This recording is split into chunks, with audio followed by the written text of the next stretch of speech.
In life, we often wait for someone else to build the thing we need. But today's guest on Genesis Sais Quoi decided that if she couldn't find the perfect vegan macaroon in the city of Houston, she would simply invent it herself. Her story didn't start with a perfect recipe. It started with a kitchen full of first attempts and the daunting challenge of mastering a high-maintenance art form. Yet fueled by the eyes of her daughters watching her every move, she turned the "I can't find it" into the "I'll create it."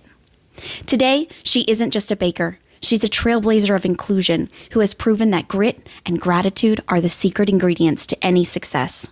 She's the woman who taught us that the best things in life are worth the wait, and that we can finally have our cake and macaroons and eat them too. Please welcome the inspiring force behind Finally Vegan Macarons, Maricel Cephus. Okay, first of all, welcome. I'm so glad you're here. Thank you. Thanks for having me. I'm excited. I feel like, in a very small way, I feel like I've been a part of your journey just because we've been, ordering and shopping with you guys for a few years now. Remember when I first reached out to you to come to an event to be an influencer? Which I'm like, what? What do I have to offer to do that? But I was like, okay. I was searching for more plant-based influencers in Houston, and there wasn't very many. Of course, I included all types of Instagram people who did all types of content, but I was like, I need at least a couple plant-based people to advocate for me.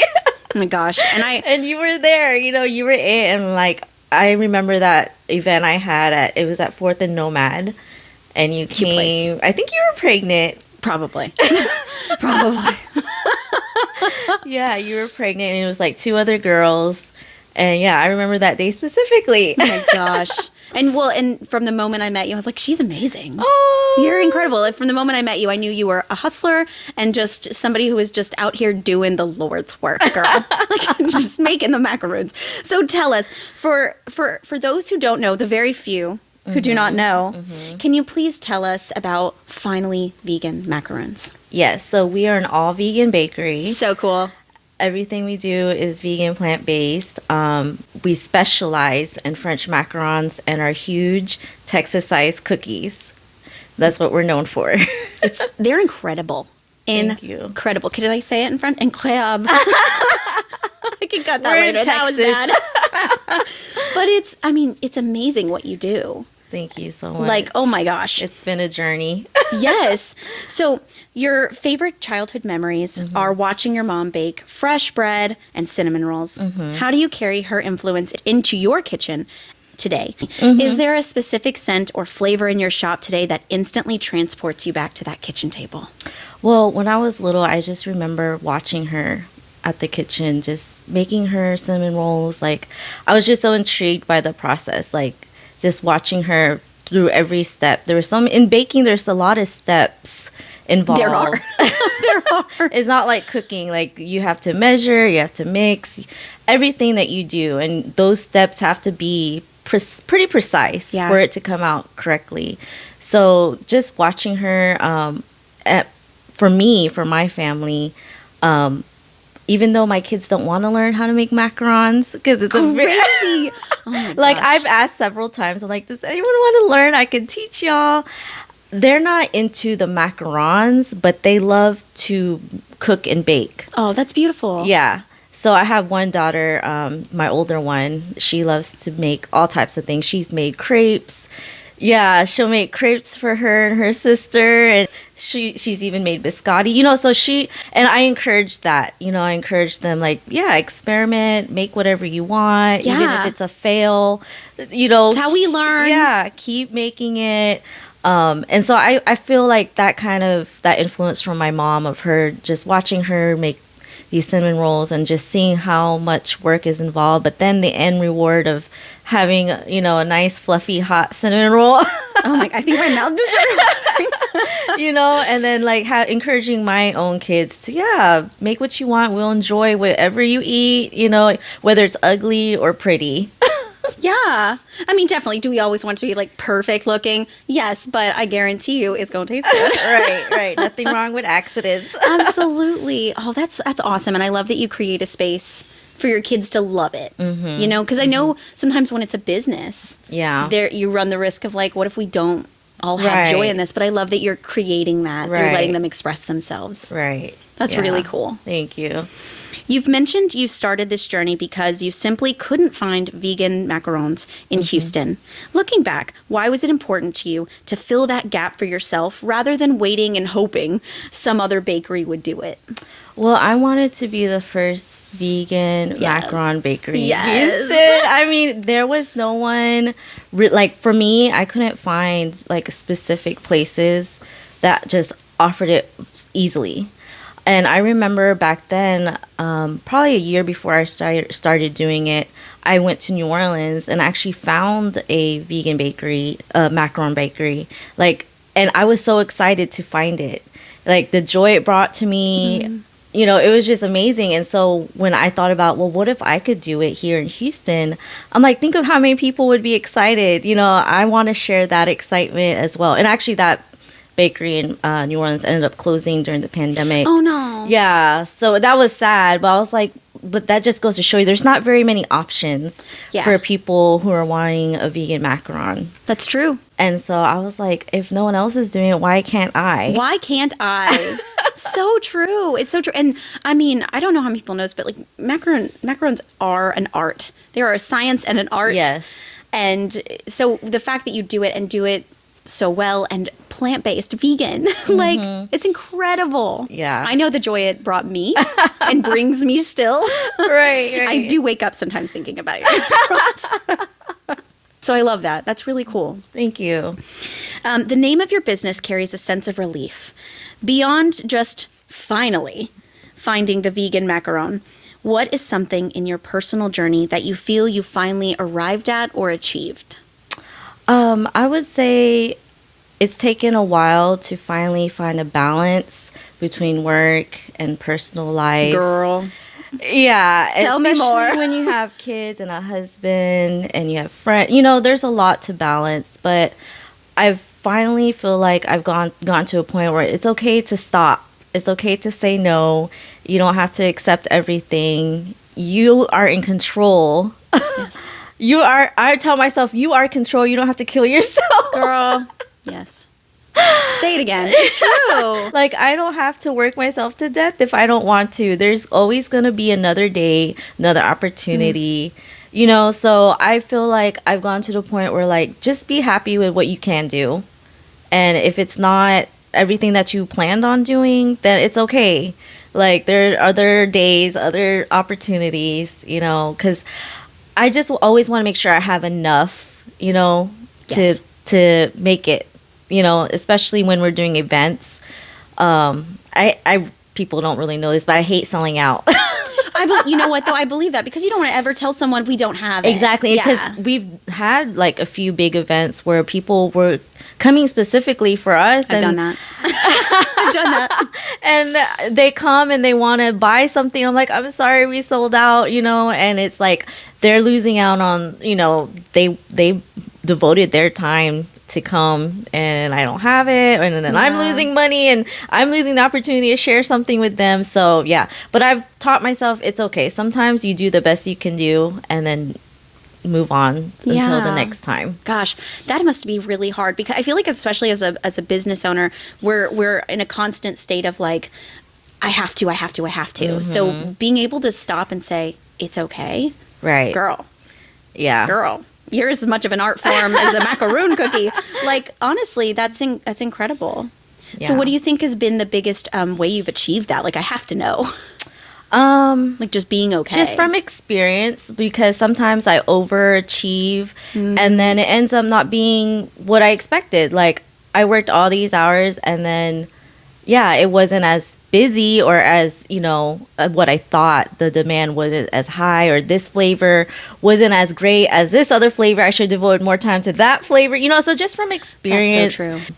The events and the markets we go to, like just learning what their behavior is, their buying behavior, the flavors that are popular, you know, just over time you learn what you should devote your time to, you know, and what's going to be more efficient for you as a business owner. Right. So not necessarily like a lot of mistakes, but just a lot of learning, a lot of noticing. That's really cool. Yeah. You really have to, as this business taught me to really study people's habits and their spending habits, and then also just what people like.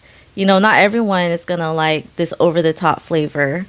Some people just like simple chocolate chip cookies. Yeah, and you do those amazing too. So, but yeah, so I totally get that. That's really cool that you've been able to see that and pick up on it. Yeah, self-aware queen. You've shared that your first attempt at vegan macaroons, in your words, came out horribly. In that moment of kitchen chaos, what was one specific spark that made you say, I'm going to try again? Well, you know, I did a lot of research going into trying to achieve vegan macarons, and I was like, people have done it. It can be done. It's been done. It is a possible thing. Yeah. So I'm like, if they can do it, I can do it. Yes. Yes, queen. Had you ever made the macarons before? I did. Okay, so you weren't like fully new. Well, I did it once. Yeah. So it was actually probably a couple years before I like really started doing them. And I was like, I'm going to make these vegan macarons. I'm going to invite some friends and we're just going to have it. I thought it was like a simple, like just follow these directions. And it was a total fail. And it took so much time and work. I'm like, I'm never doing this again. I was like, I give up. I'm not doing this again. It's okay. I don't have to have vegan macarons. And but then during the pandemic, I was like, what's stopping me from trying? Girl. Like, I'm at home, I'm here, I have all the time in the world. Yes. I just have to devote my, focus. Just focus and just try to do it. That's right. Look at you turning vegan butter into macarons.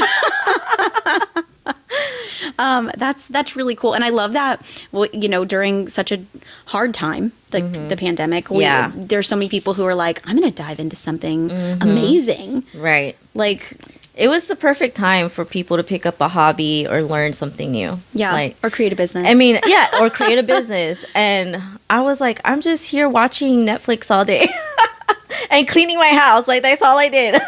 Yeah. You're like, I need to make it a mess. Right, I need to learn something. Right, that's so cool. It's not on my questions, but I have to know, what was the first flavor you made? I wanted to be really simple and basic because I just wanted to perfect it. So it was vanilla. Delicious. But you know what? There are vanilla macarons. I mean, there's nothing wrong with I didn't like, but especially vanilla. I mean, it's classic. It's a classic flavor. Vanilla and then chocolate. Oh, yum. I was like, you can't go wrong with either. And then I was giving them out to friends and family to try. So I'm like, everyone loves vanilla and chocolate. Yeah. Yes. I mean, I don't know anybody who's like, no. What is the biggest failure you've had to overcome? But then, I don't like asking that question, but we have to know because we all have them. What was your biggest win that followed that? Okay, so thinking throughout, I had to really think about this question because there have been a lot of fails. Really? Yes, a lot of fails. And the one thing I could think of that really sticks out was when we did Vegan Dale Miami. Okay.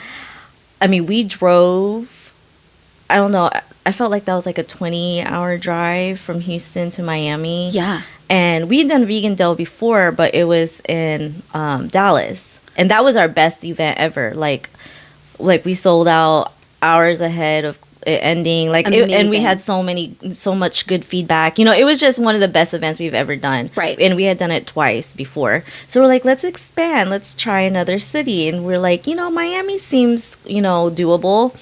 And it ended up not being as successful as we thought. There was a lot of people who didn't, I guess, know what a macaron was or didn't appreciate what macarons were or just appreciate. Fools. Yeah, I don't know. I don't know what happened, but it wasn't as successful. And so we had to bring a lot of product back. That trip there and trip back was a lot of work. Yeah. Did you make them and then drive with them? Yeah. That's usually what we do. How do you do that? Yeah, we have to prep way in advance. Yeah, do a little safety dance over them, And actually that particular trip, one of our Cambro containers flew out of the back of our truck. No. So we lost probably about $1,000 worth of macarons. I want to cry. Yeah, I was you like, did too. I'm just gonna go to sleep. That's what I do. Yeah, I'm like, I can't. There's nothing I can do. There's nothing I can do. So, I mean, that in itself wasn't the thing that made it a fail, but just the fact that we devoted so much time and effort and money expense to make it there, and it wasn't as what we thought compared to, we were doing a lot of comparisons with the one in Dallas. Like, oh, Vegan-Dell, like all vegan festivals must be like this. Right. And like, it's kind of like what you said, you've had to learn different events and different people. That makes total sense. Yeah, communities. Yeah. Wow. So yeah, that was a learning experience for us. Okay. That is a learning. Wow. So from that, what has been one of your biggest wins? So not specifically an event that we did, but I would say one of my biggest achievements was working with Netflix. Please tell us more. So how cool. Yeah, and it just kind of fell into my lap. So you never know what might happen just from, the work that you've done with other people. So this particular opportunity came because I was working with Asian Society of Texas. Yeah. So every year they have a big festival. It's usually like the first Friday of November. And they have like an Asian festival. They have all these Asian vendors. And so this was probably last year's, I think, our third year working with them. And I was kind of bummed because they hadn't responded to my my application. You have to apply to be part of it. Okay. And I was like, I don't know what's going on. They're accepting. I had talked to someone else and they got accepted. You're like, and then they emailed me. They're like, we're actually wanting you to partner with us at Netflix. I was like, oh my okay. gosh. Yeah, they're like, Netflix is having this new movie coming out, an animated movie, and we think you'd be a great fit to work with them. That's incredible. Yeah, so the movie was called In Your Dreams. My kids love that movie. Isn't it so My kids cute? love that. Oh my God. Yeah. Sage is going to be like, what? So In Your Dreams had like a prominent theme was the French toast. Yeah. And so they wanted me to create a French toast macaron to go with the promotion of that new movie. How stinking cool. Yeah. So the Asia Society people, like they introduced me to the Netflix contact, and me and him had conversations on the phone, through text message, email, to try to make all that happen for that event, for that night market. And they ended up purchasing 1,000 macarons for us to pass out to all the guests that came to our tent. And our tent, it had Finally Vegan Macarons on one corner and the other corner Netflix. Oh and they even had me print a big stand-up banner with the In Your Dreams cover, to promote the movie. And it was just like, I can't believe I'm working with Netflix. That moment, I was just, it was kind of like a pinch me moment. First of many more amazing, huge pinch me moments for you. That's Hopefully, incredible. Yeah. That's incredible. Congratulations. Thank you. That's amazing. Thank you. Oh my gosh. I'm like so excited for you right now. So you pride yourself on desserts that don't taste vegan, which don't even get me started on that phrase. Why is it a personal mission to provide plant-based eating that doesn't mean sacrificing luxury or decadence? Well, I want to be proud of the product I serve and offer. Whatever I'm presenting to people, I want to, and they're using their hard-earned money to try my product. I want to be able to say it's just as good, if not better, than other products in the same category. So if it's a macaron, look, this macaron tastes just as good as another macaron, if not better, or our cookies. Like, we have so many people that come to our table, and the cookies are what stopped them. And they're huge. Yeah, they're huge. They're our showstopper. I would say 90% of people don't even know they're vegan. They think the macarons are, of course, because it's in our name. Yeah. Or, They're like, but these aren't. Like, yeah. And that's like the number one question. Are these regular? Isn't that funny? When they ask that, I'm like, yeah, they're regular cookies.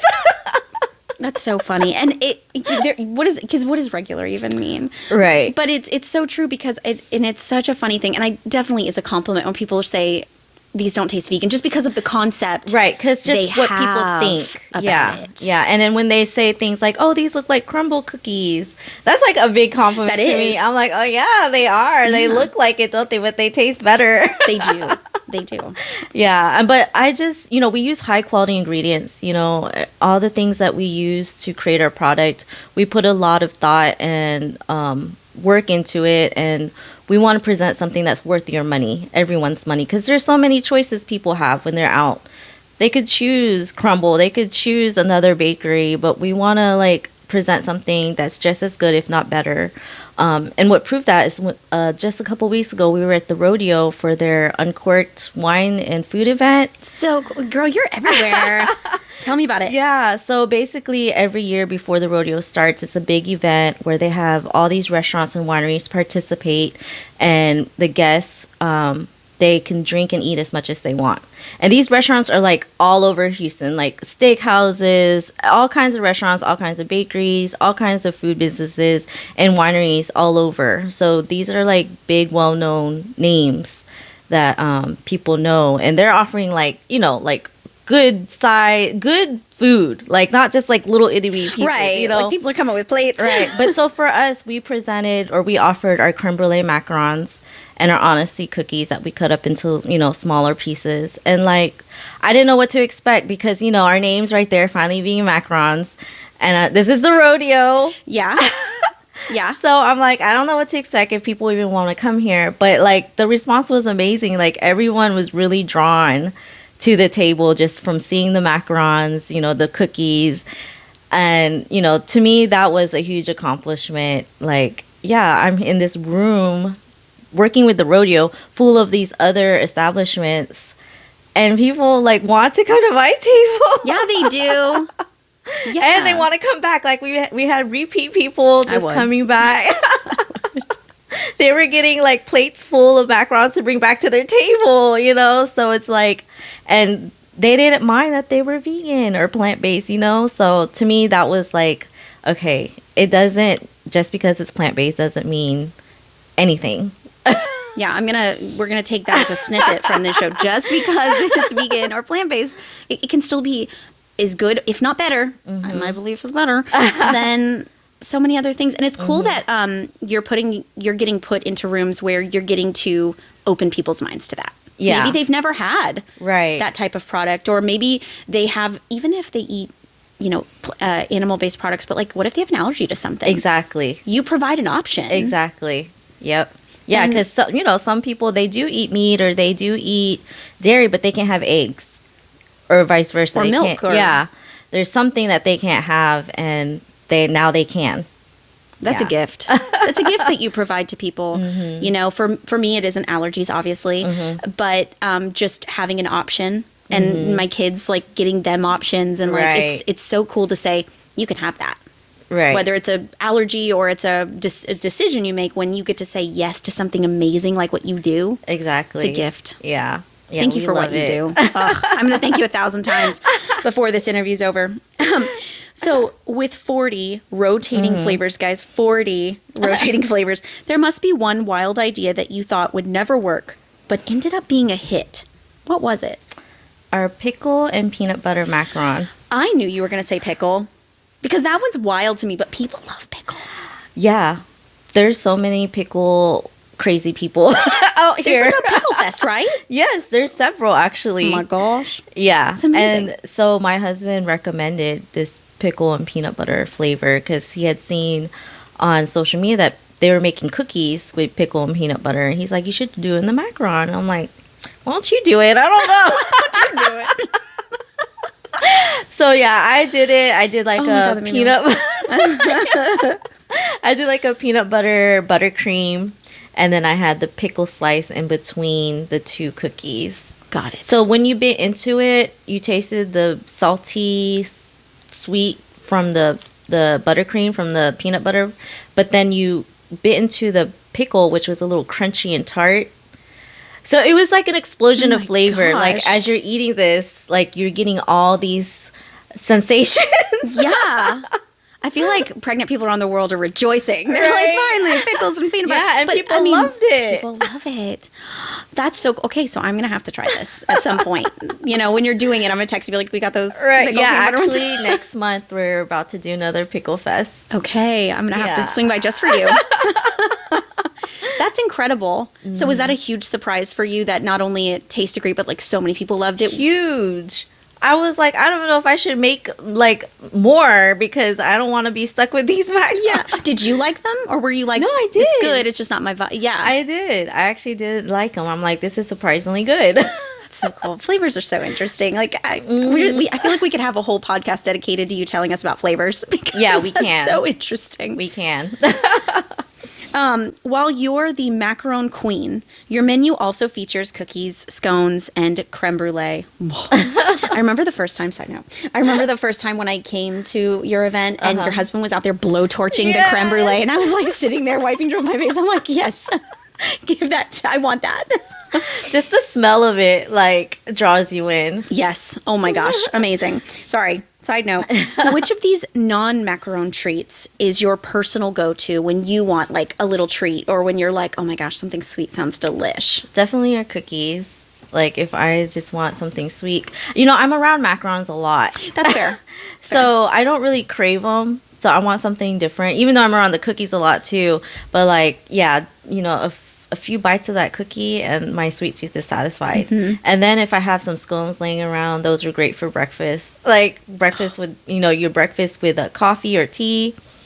Yeah, you can't beat it. Yes, that's so true. Many of your customers come to you because of food allergies, kind of like we just talked about. Is there a specific story of a child or even an adult who finally got to experience a dessert they'd been excluded from that maybe sticks with you? I mean, there's not anyone specifically, but there are memories that I have of either, adult or a child coming to my table and finding out that there's no egg, there's no dairy, and their face just lights up and they're like, everything? They want to make sure everything, they can have. That to me, it just brings so much joy, and even adults, because there's so many people with different allergies nowadays who are more, who are trying to find something that they could have. And for me to say, no, there's no egg, no dairy, even, some customers can't have gelatin, with the marshmallows. So yeah, it's amazing. Like the feeling I have when people are excited to be at my table. I mean, because it truly, and I know I said this, but it truly is a gift to people to be able to participate in something so lovely. It's just, it's so cool to be able to say, like, this thing is not only delicious, but I can actually have it. Oh, queen. You are active in Houston markets and pop-ups. Not even only Houston, you're active everywhere, honestly. I don't want to barrel you down here. How does it keep your passion alive, though, the different communities and pop-ups? They help me stay creative because there are a lot of themed events that we do. Oh, yeah. So like there's Asian festivals, there's Hispanic festivals, the pickle one. So I always try to curate flavors. Me and my husband try to think of flavors that will go with that theme.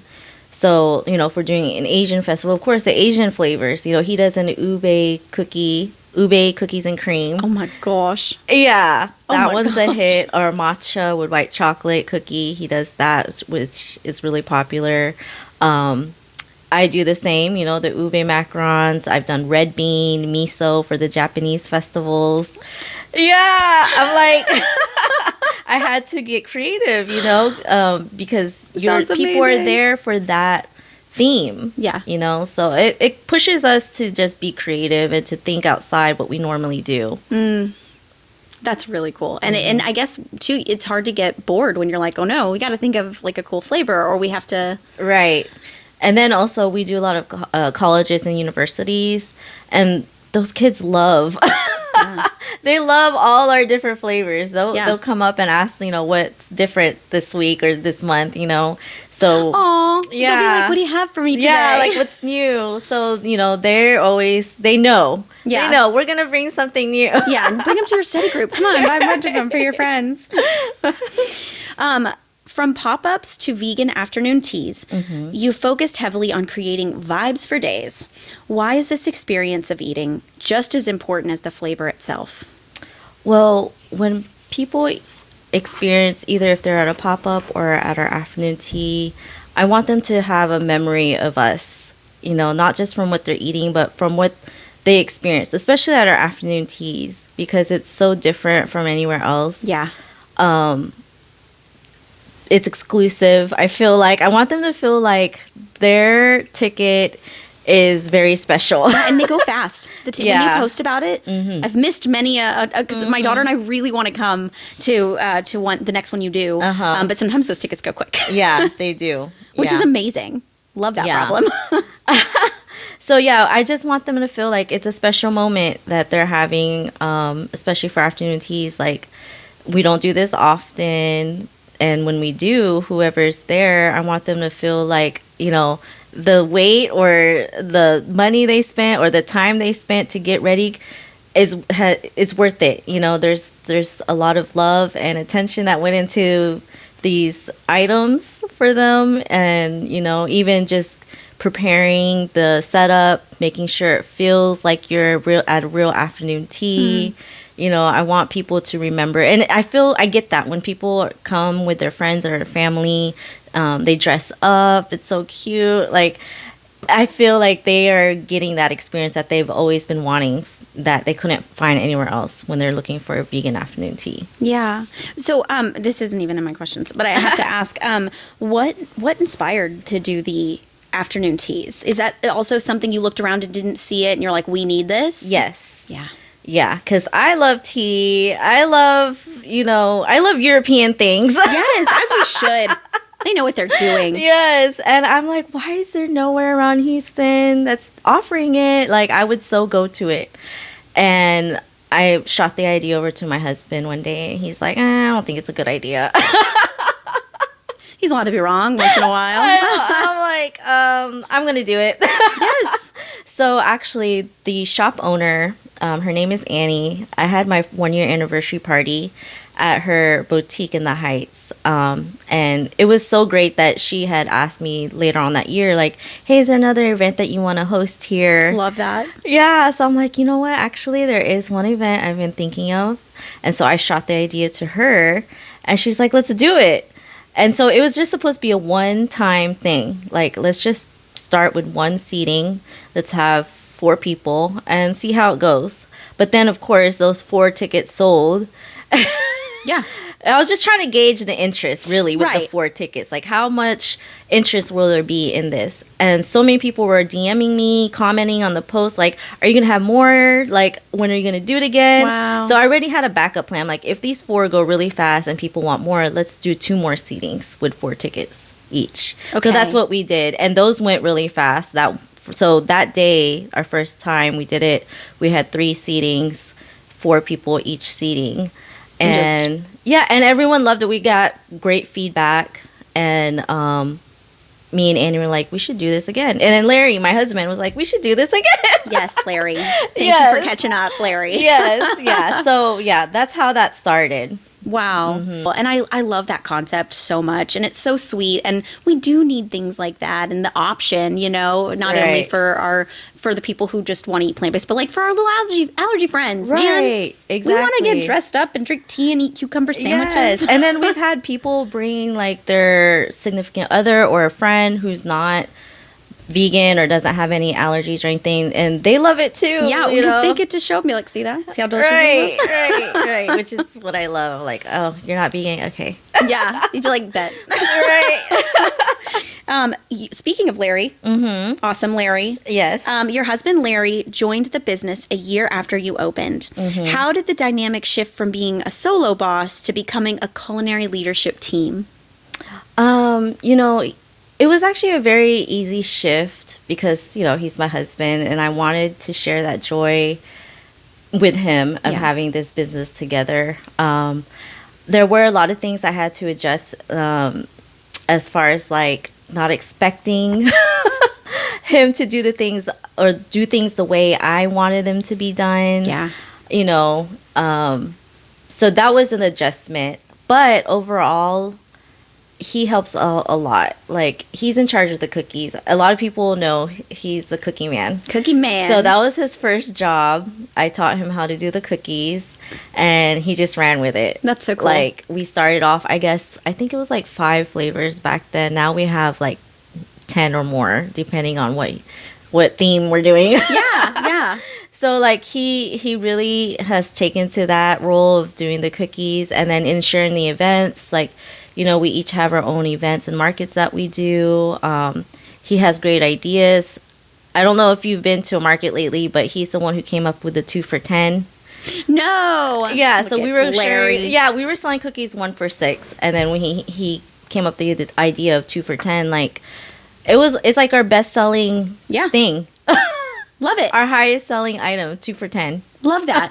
Yeah, so he has a lot of great ideas, and I just had to adjust my thinking to see where he was coming from and just be open to it. Like marriage, we just have to be open, and like, you know, we may not always have things done exactly like we think, but they're doing things, man. Right. We're team. Yeah, exactly. I love that you guys have found that balance and just that like joy of doing it together. Yeah.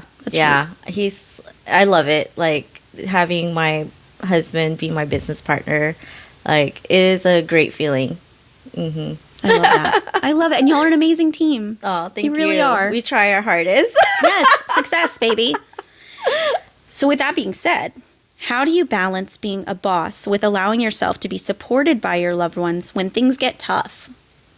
You know, I try not to have the mentality of saying, you know, I'm the boss, you know. But, like, even with him, when he tells people he works for me, I'm like, he doesn't work for me. He works with me. I think that's cute. You know? Any man who can say I work for, I'm like, you're a king. But even, like, the small team that we have that help us out, you know, I don't like to say, oh, they work for me. I like to say they work with me, you know, because in the end, we're a team. Even though, I'm telling them what they need to do, and I'm always open to suggestions. Yeah, having a support team it's needed when you're running a business. You can't always make all the decisions or do all the things. I'm the boss. Right, you can't. There's so many things, and mentally and emotionally it is draining, you know? So you can't always have the mentality, or I can't always have the mentality of, you know, it's just what I want and what I say, you know? Yeah, I call the shots at the end of the day, but I want to know what else is possible. Yeah. You lead with benevolence. but for real, it just shows your heart that you're like, hey, at the end of the day, this is my business and it's important, but I value everyone here. And that's beautiful. Yeah. And it speaks to who you are as a person. Oh, thank you. Yes.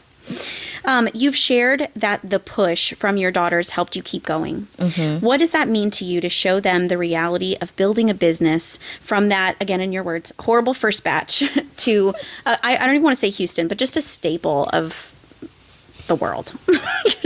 I just want to show them that anything is possible if you try hard enough. Like, you don't have to give up. If it's something you really want and that you're trying to achieve, it is possible to keep going.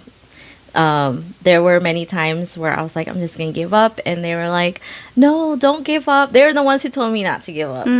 And to hear your kids, to hear your kids tell you not to give up, it's like, why would I give up if my own kids are saying not to give up? Girl. You know, and then to actually come through with it and show them, like, look, we did it. We did it. Like, me and you did it because you told me not to give up. Oh. That's so true. It's so sweet. Yeah. So, I tell everyone all the time, my kids, they're the ones who, like, really helped me get through that hurdle of trying to get that perfect macaron that I wanted. Yeah. Yeah. And it sounds like they're there to continually just cheer you on. And I've seen them at the markets hustling. They were first employees. Yes. I mean, honestly, I'm one of, I think it was a smaller market, but down in like Rosenberg. And one day I went and I was expecting to see you or your husband, and then I see your daughter out there and I'm like, girl, hustling. I love it. You're like, tell me about your macaroons today. I trust them completely with any event. Like, they know exactly what to say, what to do. Like, I hardly have to worry. When they're in charge. Yeah. And that's amazing. And I think the gift of allowing them that space to, like, be in charge of something. You're giving them a gift. Not only they're giving you a gift, because I know it's nice to have someone you trust there. Yeah. But like you're giving them a gift of something they can take with them through their life. Exactly. So that's extra cool. Thank you. Yes, you're an amazing mom. When the whole family is involved, how do you turn off the business at the table? Or has it become a beautiful part of your daily family language?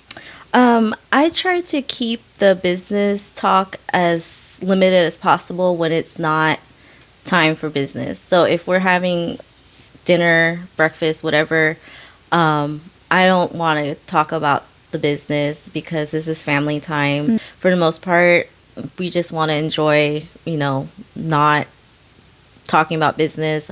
I actually try to limit it even with Larry. Like whenever there's things I want to talk to him about the business, I have a sheet that I write down all the things I want to talk about, and then at one go, once a week, you're like, okay, brain dump time. Yes, this is everything we need to talk about, and then the following week, so I try to keep it in its place. Like I don't want it to just always be about the business, because I don't want the kids to like resent the business either. And there's more to life than work, so I try to keep it as separate as possible. Yes, I feel like I'm legitimately mentally taking notes right now. I'm like, yes, that's what because it's so beautiful, and it's hard. Yeah, it's hard to do, especially when everyone's involved in your life, and the fact that you've been able, and I know we all have our moments, but I feel like for the most part you've been able to say we can do that, right? And that's awesome. Yeah. That is so cool that you prioritize that. Yeah, just being conscious of like, okay, where's my mind? Where do I want to lead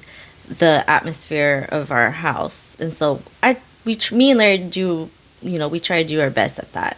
Yeah, I can see that. I feel that. You recently mentioned that 2025 was a year of growth, grit, and gratitude that put you in rooms you'd never been in before. What was the most intimidating room you entered, and how did you find your voice in it? So I would say I was very intimidated when I had that phone conversation with the guy from Netflix. Yeah. Yeah. I mean, because for one, I really wanted to like confirm this partnership. Like I wanted us to actually, yes, have it go through. So I need to say all the right things. Yes. Yeah. I need to impress in interview him. mode. Yes, I need to impress him. I need to sound professional. This is a guy from Netflix. Yeah. But he ended up being real cool and chill. Like it was not bad at all. But but still, like it was very intimidating when you're talking to, other people in spaces that have a lot of power. Yeah.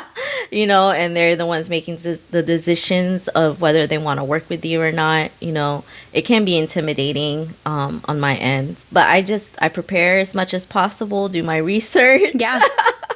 And you show up bringing like the product to the table. You don't just talk. You're like, and look at me showing you how. Right. Giving my ideas. Yeah. I was prepared to give him my ideas and what was possible, So yeah, that was probably the most intimidating conversation I had last year. Yeah. Well worth it. Yes. Well worth it. Yes. If you could sit down with the Maricel from 4 years ago, the one who had pulled that first, again, your words, horrible batch out of the oven, what is one specific truth about the grit required for her future that you'd want her to know? 2 words, hard work. So, hard work. Hard work. It is hard being a business owner.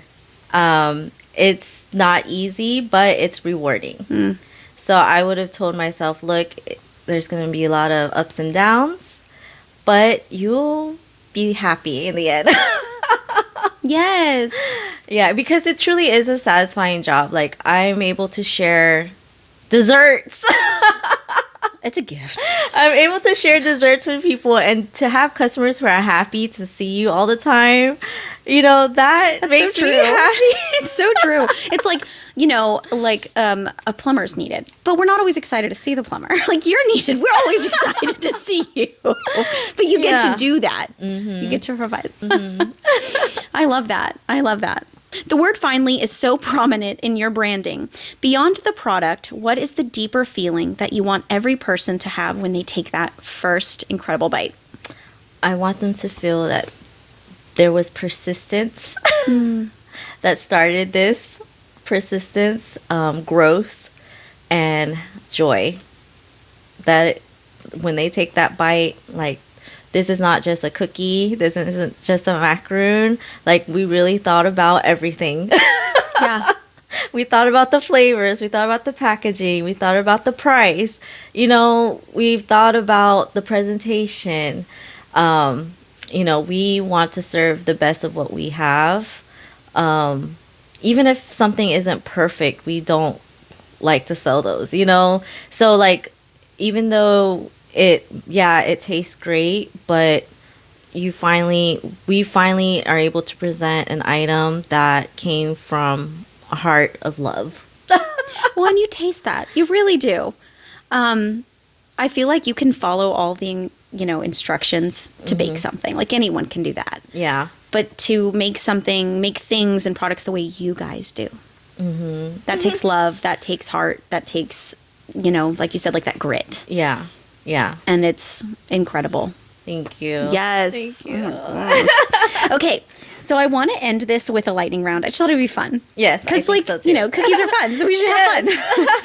I'll give you 2 options, a quick prompt, and give me the first thing that comes to mind. Don't overthink it. Okay. Okay. The ultimate choice, early bird or night owl in the kitchen? Early bird. Yeah? Yeah. Okay. I see, but the problem is with this game is I want to know more. I love lore. I'm like, tell me about your morning. Okay. Texture test. A macaroon with crunch or one that melts in your mouth? Both. Can we talk about the perfect macaroon has both? You want to bite into it with a little crunch, just a little crunch. But then as you keep chewing it, it starts melting. You get the chew, and then you get the melt in your mouth feeling. I'm so hungry for a snack, like a treat. If you could turn your mom's fresh cinnamon rolls into a permanent macaron flavor, would it be the best seller? Yes, because people love cinnamon. They do. Like, cinnamon and sugar. It's such a perfect combination. Yeah. Oh my gosh. I put cinnamon on everything. It's like fairy dust. It's Same just here. Like, tea in the morning. Same here. Yes. Houston vibe. Discovery Green at night or a sunny Saturday at Pecan Harvest Festival? Discovery Green at night. It screams Houston. Yeah. Good vibes and like the nightlife. And yes, and that park is amazing. Yes, it really is. It really is. Boss dynamic. Who is more likely to sneak a macaron when no one is looking? You, Larry, or the girls? Me. Or Chelsea? Chelsea. Chelsea. You say you. Me. Okay, yeah. That's so funny. Sometimes, like, there's a macaron that, like, I don't know, something's wrong with it or something, and I'm like, oh, I have to eat it. You have to. I feel like that's like a good luck macaroon for you. You're like, if I eat this one, people will buy the other ones. Flavor gamble. Savory macaroon, yay or nay? Nay. I tried it once. Okay, wait, what was it?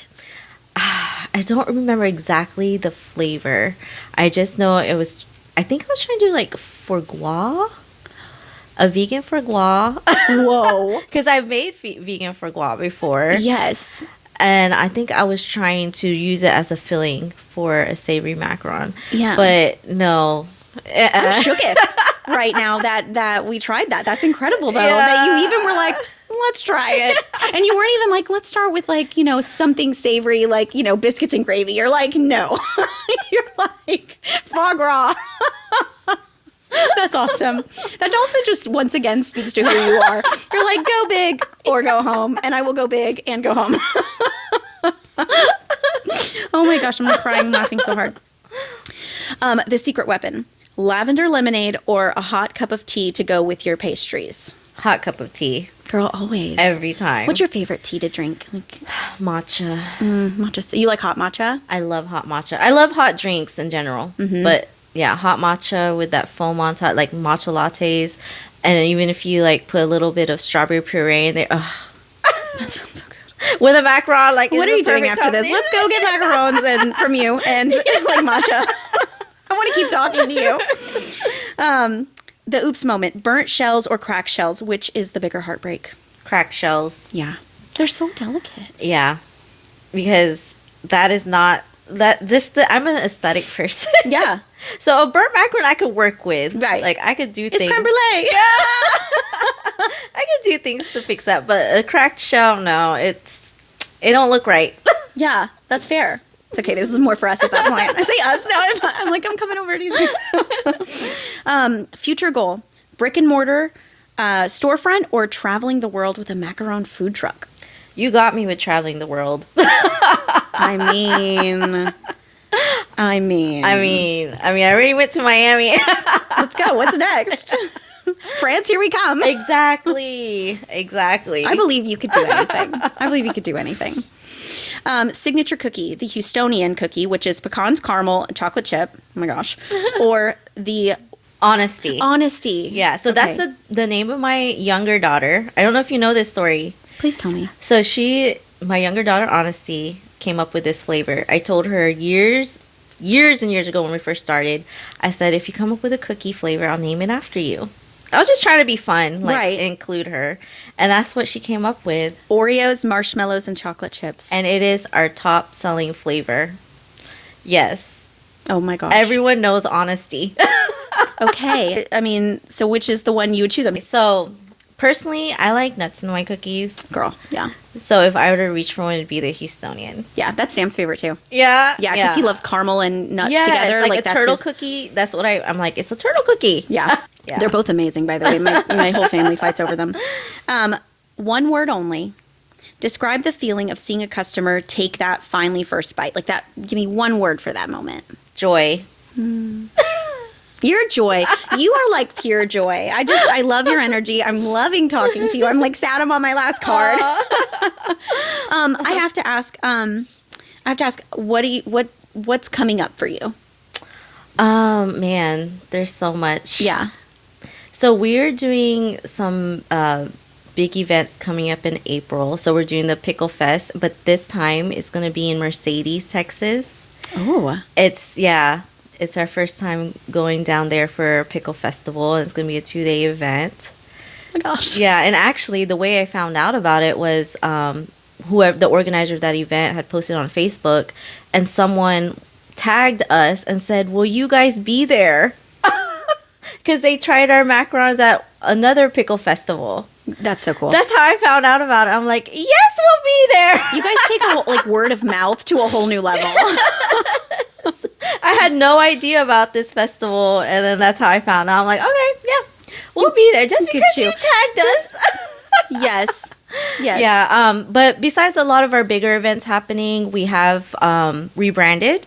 So we're working on transitioning all our materials, all our tents and everything with the new logo. I was going to say, is it on your shirt? I love it. Yes, so I love it. We decided to just have Finally on it. And then underneath it, I don't know if you could read it, but it says a curated bakery for you. Amazing. Because we're not just a vegan bakery. We're a bakery that everyone can enjoy. Okay. So give us the new business name fully. So Finally. Finally. Yeah. And we want people to not expect anything but just good, great desserts. And they happen to be vegan. I love that. I love that. Mm-hmm. Not that this is a thing you ever run into, but you don't ever want someone to see the word vegan and be stopped. Right. Not that they would be. They're so amazing. Right. But by doing that, you're like, we're eliminating all barriers. Right. Finally. Right. Yeah. And there are people who come up and they're like, do you have anything vegan? Yes, everything's vegan. So those people are taken care of. People come up and they just want a good dessert. They see the cookies and macarons. Yes, they are amazing. They look amazing. They taste amazing. Yes. It doesn't matter if they're vegan. Yeah. So that's like a really big thing we're working on. You know, we finally got the logo finalized, and we're just now working on getting everything transitioned of where the logo goes. That's incredible. I'm so excited for you. Oh, thank Congratulations. You. That's amazing. We're excited too. Yes. Oh my gosh, you should be. Where can our audience find you? Like online. Online, finallyveganmacarons.com. That's not changing because it takes too much work. You're like, this is the name. Yeah. This is finallyveganmacarons.com. People could place orders, reach out to us, find out more about our events, our afternoon tea. It's all on the website. And of course, all social media. So we're on Instagram, TikTok, Facebook. So we just started selling wholesale to a bakery in Denver. Stop, but never stop. Tell me more. So people in Denver can get our macarons there. Yeah, they can. You hear that, Denver? I know it's people in Denver watching us today going, finally. Yes. Plug. That's amazing. I love that. And I just can't say enough how incredible I think you are.